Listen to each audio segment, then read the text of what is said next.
Lex Luthor is closer than ever before to gaining everything he's ever hoped, but how did he assemble this new Legion of Doom? Well, let's hop on in together and find out. Alrighty then, so starting what's going to be a trend for the rest of this Justice League series, issue 5 is told from the perspective of the villains, and it's written by James Tynion, not Scott Snyder. As we join the book, Lex Luthor is moments away from stepping inside the totality with his brain-controlled Superman host to gain its amazing power. But how did we get here? How did this plan get put into motion? Well, for that we got a flashback. But not all at once. This comic makes a point of saying that because time travel is involved, Lex Luthor's memory of these events is kind of all over the place and out of sync, but purposefully so. Essentially, all you need to know is that after the end of Justice League No Justice, Lex Luthor had had a change of heart. Up until then, he had been a hero, anti-hero, but once he learned that entropy was the truest power in the universe, he decided to dedicate the rest of his life to unlocking these secrets.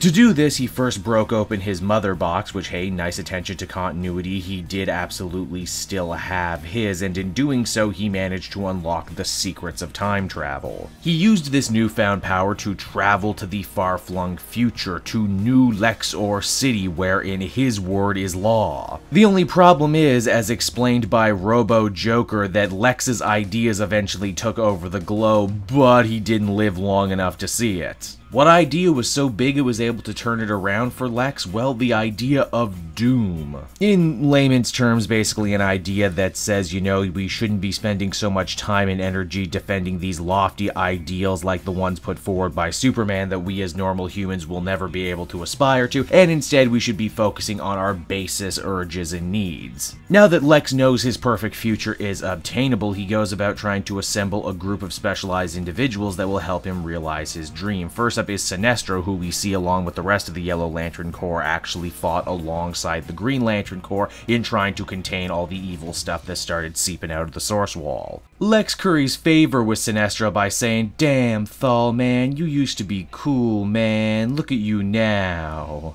Following orders, picking up the Green Lantern sloppy seconds. What if I could give you access to the invisible spectrum so you would never have to follow orders again? Well, except for maybe mine." From there, he moves on to recruit Gorilla Grodd, probably one of the hardest people to actually make join the team, as he's doing quite well right now getting a bunch of politicians to tear themselves apart. His pitch is mostly the same at the end of the day. Follow me and I will give you the world. I will give you access to a power you never thought possible, something that will be able to undermine the Flash at every turn. Sound good? Sound good. Now, if you're like me, you're probably wondering how exactly did Lex manage to figure out about things like the Still Force and the Ultraviolet Lantern power? Well, for that, we gotta go back to a couple issues ago when Lex blew up his dad's old Elks Club. If you're like me, you probably assume that was just violence for violence sake, but little did you know that buried in the bottom of the Elks Club was actually a secret room kept by Lex's dad, one that contained the symbol of doom that he saw in the future. Which would seek to imply that Lex's dad actually had way more going on than we thought. Man, Snyder loves telling stories about heroes and villains' fathers being part of secret societies and keeping secret rooms, huh? With this, though, Lex is finally able to start putting all the pieces into place. In Sinestro, he has a powerful general who is able to master this ultraviolet power, giving him a positively unparalleled fighting force, and then with Grodd, someone to master the Still Force, he's able to actually assail the bonds of reality itself. And then there's Cheetah, Joker,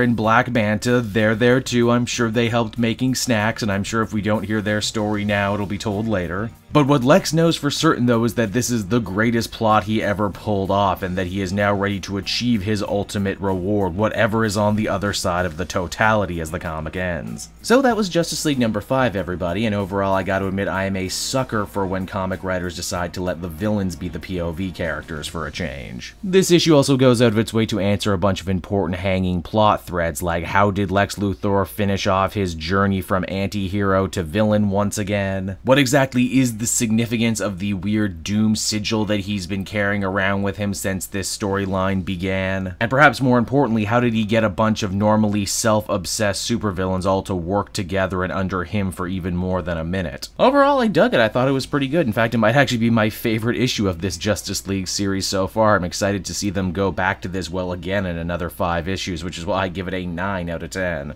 Hey there everyone, it's your old pal Cape Joel. Thank you so much for watching to the end of the video. I hope you enjoyed it, and if you did, why not check out some of these other videos I have available from the channel. Then you can follow me on Twitter and Facebook at Cape Joel, so you're always up to speed on what I'm doing next. And hey, if you want to save a bundle on your next comic book trade purchase, please use my book depository link down in the description. Not only will you save a ton on shipping by not paying anything, but everything you buy goes to support me in the channel, which is always appreciated. So until next time everyone, bye-bye.